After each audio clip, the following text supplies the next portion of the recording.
你有没有发现，人一过50岁，身体似乎换了一套极其陌生的运行规则？不仅是划破一个小口子，愈合的时间变长了，稍微加几天班，关节就隐隐作痛。一场普通的感冒退烧后，那种虚弱感能在身体里盘踞大半个月。更诡异的是，面对疫苗的反应，年轻人打完疫苗可能会发烧、胳膊痛，痛得抬不起来，而很多老人打完却像什么都没发生过一样。大家总喜欢用免疫力下降或者老人身体抗造来一笔带过。你以为这是因为你体内的免疫细胞变少了，老弱病残了？今天我要用生命科学界最前沿的证据告诉你一个冷酷的真相：当你过了中年，你体内的免疫细胞不仅没有变少，甚至比年轻时更庞大、更狂热。你打疫苗没反应，不是因为你身体好，而是因为你的免疫系统已经丧失了学习和记忆的能力。你的身体之所以垮掉，不是兵少了，而是兵种变了。这一切的源头不在你的表面，而在你身体最深处的造血兵工厂——骨髓，正经历一场长达数十年的安静叛变。在你的骨髓深处住着一群万能的造血干细胞。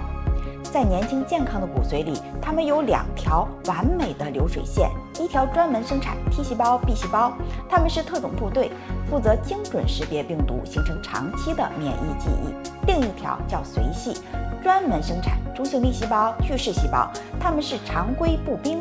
打仗简单粗暴，就是冲上去吞噬，然后疯狂释放炎症因子，把战场打平。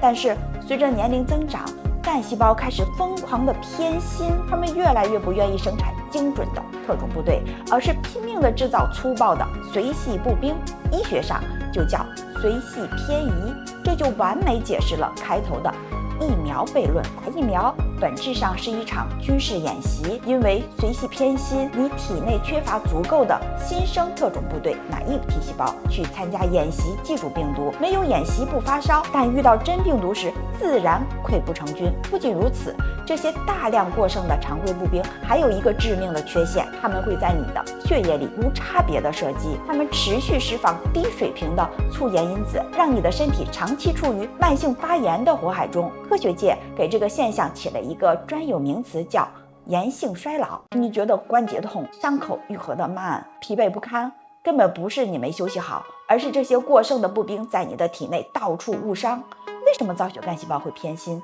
科学家一路追踪，发现了底层的表观遗传秘密。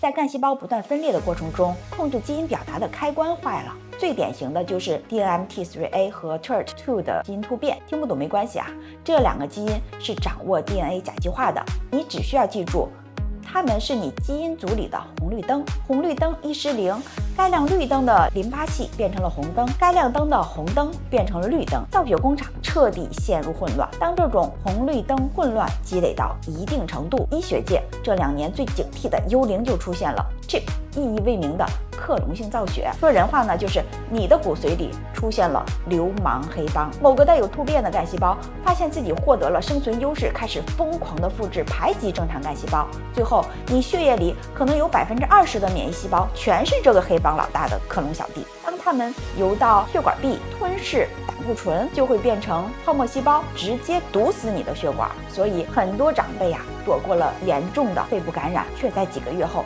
突发心梗，骨髓里疑似安静的扩张，最后却由心脏和血管买了单。听起来像是一个死局，对吗？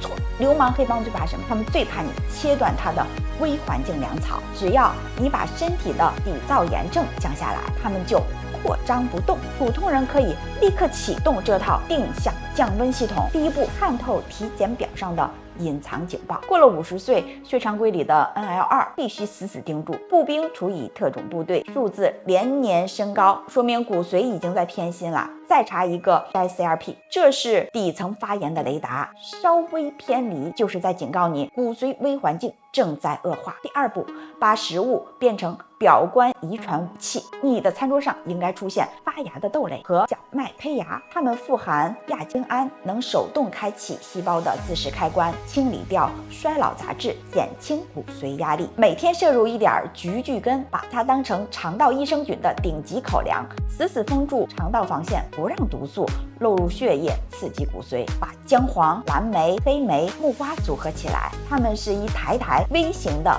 炎症灭火器，每天都在对抗由步兵误伤带来的炎性衰老。最后，我不想用焦虑来结束这期视频。现在，在最顶级的实验室里，科学家正在测试 CRISPR-Off 表观遗传编辑技术。为什么不用普通的 CRISPR？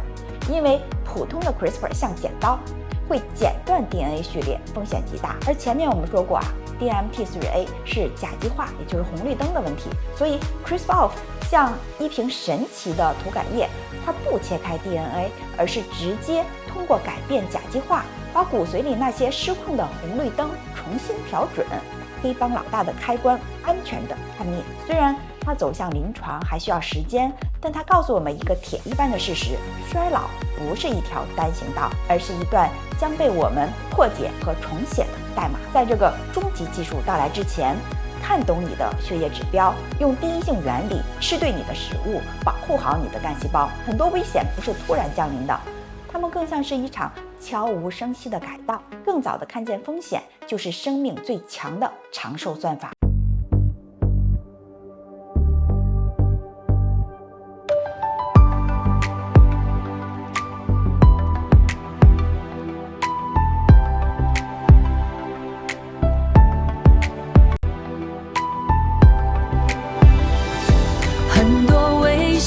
不是突然降临的，它们更像是一场看见方向就是生命最长的沧桑法。这里是 X Blog， 我们下期见。